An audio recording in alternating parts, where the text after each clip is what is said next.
¿Qué tal? A ver, vamos a hacer un viaje en el tiempo, a una cocina que existió mucho, pero mucho antes de la carne asada, el quesito y el pan. Imaginen un mundo culinario donde la proteína principal no venía de una vaca, sino, a veces, de un perro o de un insecto. Así es, bienvenidos a los auténticos sabores del México prehispánico.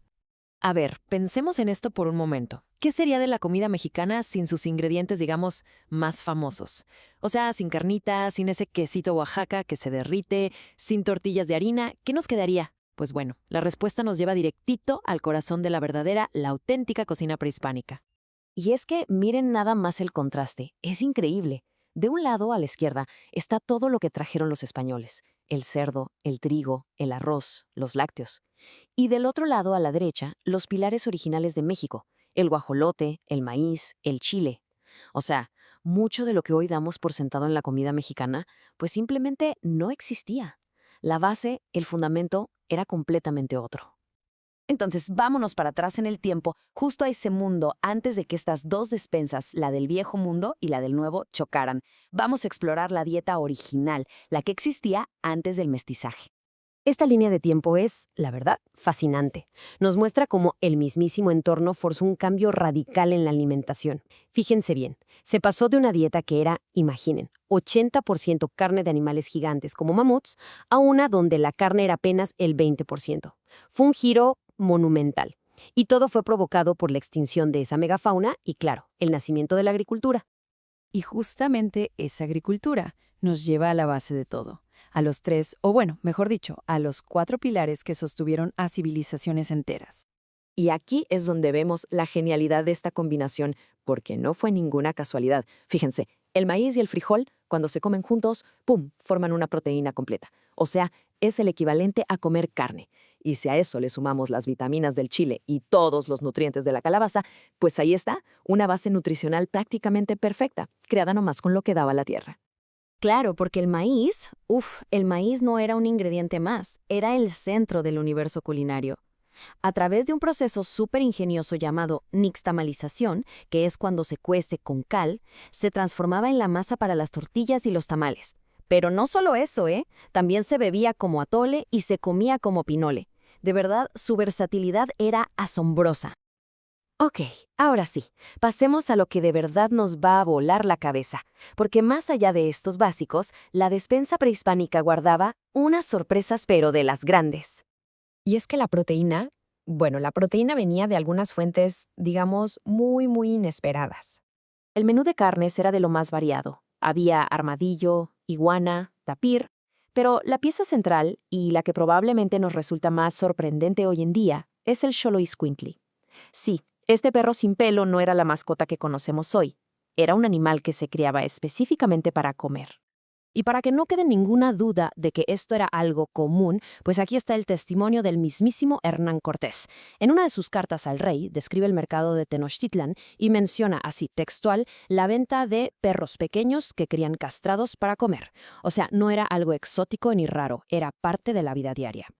Pero si pensaban que lo del perro era lo más impactante, esperen a ver esto.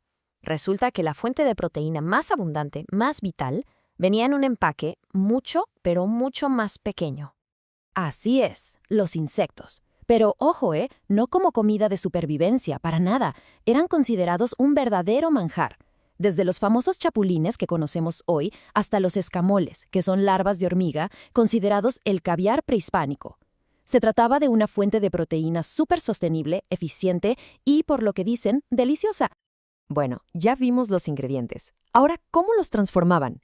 Porque la cocina prehispánica no solo era rica en productos, también era riquísima en ingenio y en tecnología. Y en el corazón de esta cocina están estas dos herramientas de piedra. El metate, que es para moler el maíz y hacer la masa, y el molcajete para crear esas salsas increíbles. Lo más impresionante es que su diseño es tan perfecto, tan eficiente, que miles de años después ahí siguen, fundamentales en muchísimas cocinas mexicanas. Y vean este nivel de sofisticación, es increíble. El comitali, o sea, la olla tamalera de toda la vida, es en esencia una vaporera. Siglos antes de que en Europa se empezaran a popularizar técnicas parecidas, aquí ya se dominaba a la perfección la cocción al vapor para hacer tamales. Y luego, claro, está la barbacoa, el horno bajo tierra. Esta técnica es pura genialidad. Es cocción lenta con calor indirecto, usando piedras calientes y el vapor de la misma carne que se envuelve en pencas de maguey. El resultado, una carne súper tierna, sabrosísima, cocinada en sus propios jugos y sin necesidad de añadirle nada de grasa. La comida, como vemos, era increíble. Pero, ¿y las bebidas? Bueno, en esta última parte vamos a ver qué se tomaba, desde cómo era el chocolate original hasta una bebida alcohólica que era considerada sagrada.